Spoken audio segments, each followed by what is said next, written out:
going to talk about work. And the question I want to ask and answer is this: why do we work? Why do we drag ourselves out of bed every morning instead of living our lives just filled with bouncing from one TED-like adventure to another?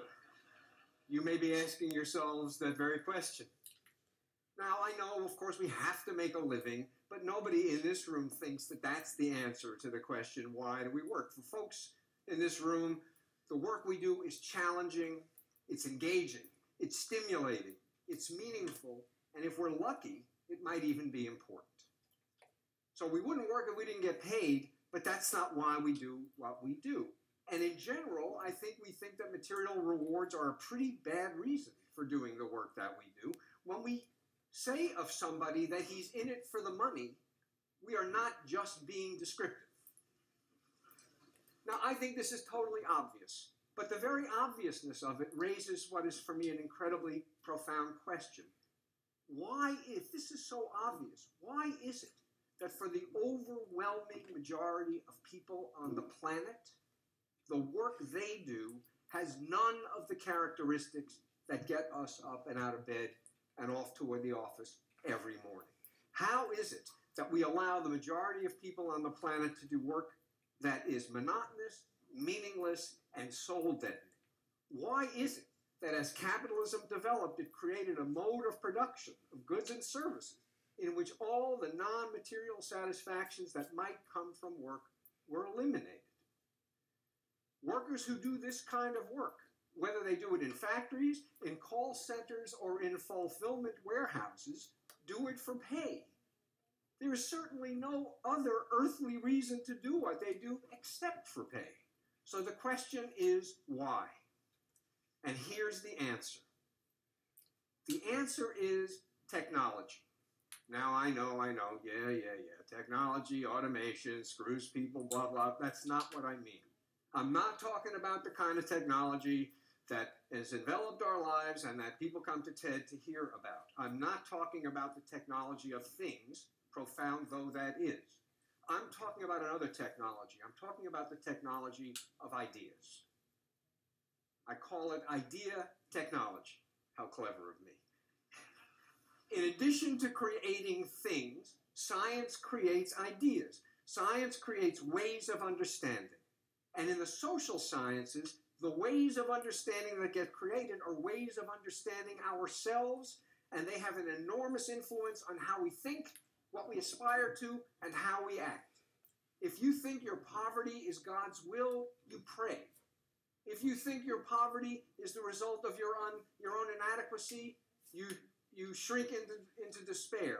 And if you think your poverty is the result of oppression and domination, then you rise up in revolt. Whether your response to poverty is resignation or revolution depends on how you understand the sources of your poverty.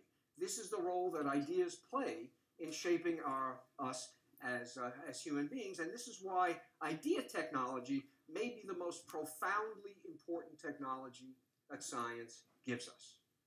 And there's something special about idea technology that makes it different from the technology of things. With things, if the technology sucks, it just vanishes, right? Bad technology disappears. With ideas, false ideas about human beings will not go away if people believe that they're true. Because if people believe that they're true, they create ways of living and institutions that are consistent with these very false ideas. And that's how the Industrial Revolution created a factory system in which there was really nothing you could possibly get out of your day's work except for the pay at the end of the day. Because one of the fathers of the Industrial Revolution, Adam Smith, was convinced that human beings were by their very natures lazy and wouldn't do anything unless you made it worth their while, and the way you made it worth their while was by incentivizing, by giving them rewards. That was the only reason anyone ever did anything. So we created a factory system consistent with that false view of human nature, but once that system of production was in place, there was really no other way for people to operate except in a way that was consistent with Adam Smith's vision. So the work example is merely an example of how false ideas can create a circumstance that ends up making them true. It is not true that you just can't get good help anymore. It is true that you can't get good help anymore when you give people work to do that is demeaning and soulless. And interestingly enough, Adam Smith, the same guy who gave us this incredible invention of mass production and division of labor, understood this. He said of people who worked in assembly lines, men who worked in assembly lines, he says, he generally becomes as stupid as it is possible for a human being to become. Now notice the word here is become. He generally becomes as stupid as it is possible for a human being to become.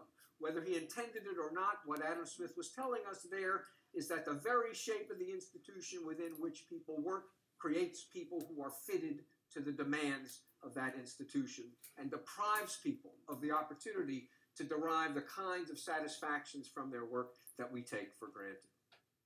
The thing about science, natural science, is that we can spin fantastic theories about the cosmos and have complete confidence that the cosmos is completely indifferent to our theories. It's going to work the same damn way no matter what theories we have about the cosmos. But we do have to worry about the theories we have of human nature, because human nature will be changed by the theories we have that are designed to explain and help us understand human beings. The distinguished anthropologist Clifford Geertz said years ago that human beings are the unfinished animals.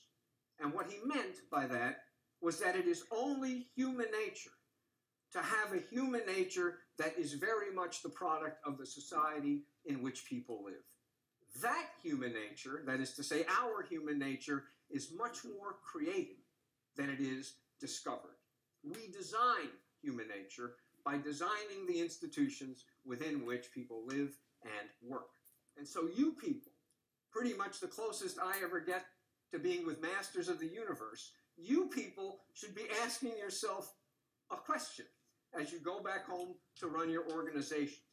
Just what kind of human nature do you want to help design? Thank you. Thanks.